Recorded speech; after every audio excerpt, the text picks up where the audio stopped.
Bahwa isbal adalah ijma' para ulama tentang haramnya apabila dilakukan dengan sombong. Ya.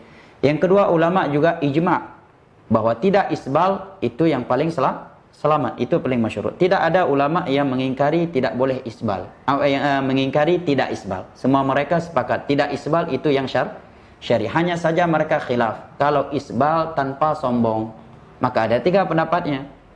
Para ulama dalam ini ada yang berpendapat makruh, ada yang menyatakan tetap haram karena mutlak hadis dalam hal itu, ada yang menyatakan mubah. Berarti mana yang lebih selamat?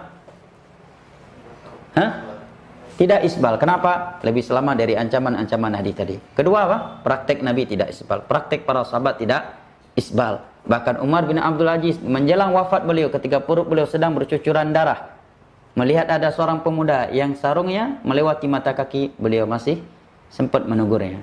Andai kata itu masalah khilaf yang hendaknya nggak usah dibahas, nggak usah diingkari, nggak mungkin beliau diranjang kematian sempat menegur dan memarahi anak muda yang isbal.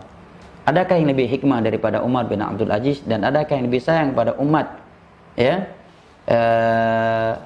daripada Umar? Ini menerangkan kepada kita, memang dalam bab masalah khilaf yang ikhtilafiyah, ijtihadiyah, dalam sikap terhadap orang kita berlapang dada. Tetapi merupakan prinsip dalam penyampaian ilmu adalah ucapan yang lemah itu disampaikan dan dibantah.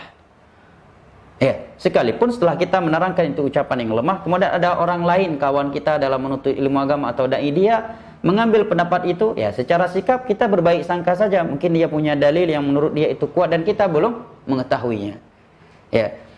Karena kalau dibuat kaedah setiap ada pendapat ulama hendaknya kita berlapang dada, nggak usah diingkari dan seterusnya, ini bisa kacau nanti. Imam Abu Hanifah berpendapat bolehnya seorang wanita yang berakal menikahkan dirinya tanpa wali. Imam Abu Hanifah dibantah habis-habisan oleh para ulama. Contohnya Syekh Albani, Syekh Shalih Fauzan ketika membahas masalah bolehnya sebagian orang membolehkan atau sebagian ulama membolehkan mengeluarkan fidyah dengan uang, itu mazhab Hanafi. Dibantah habis-habisan oleh para ulama yang berpendapat itu tidak benar.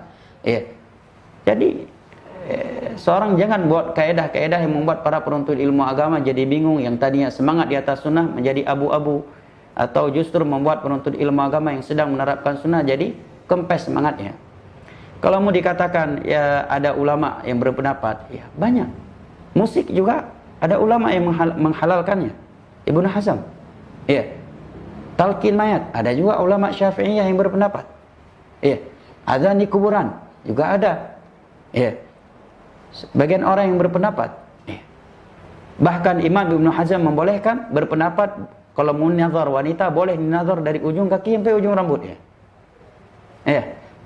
Dan kalau seorang ingin memang menyampaikan ilmu, sampaikan, tapi jangan untuk cari sensasi. Bahwa ada ulama yang berpendapat demikian, ini sunnah bukan bid'ah.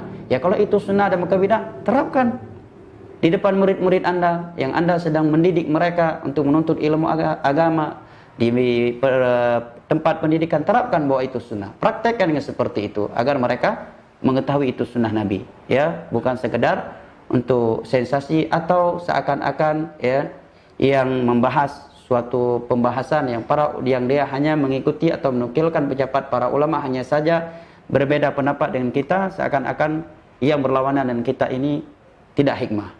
Jelas ya?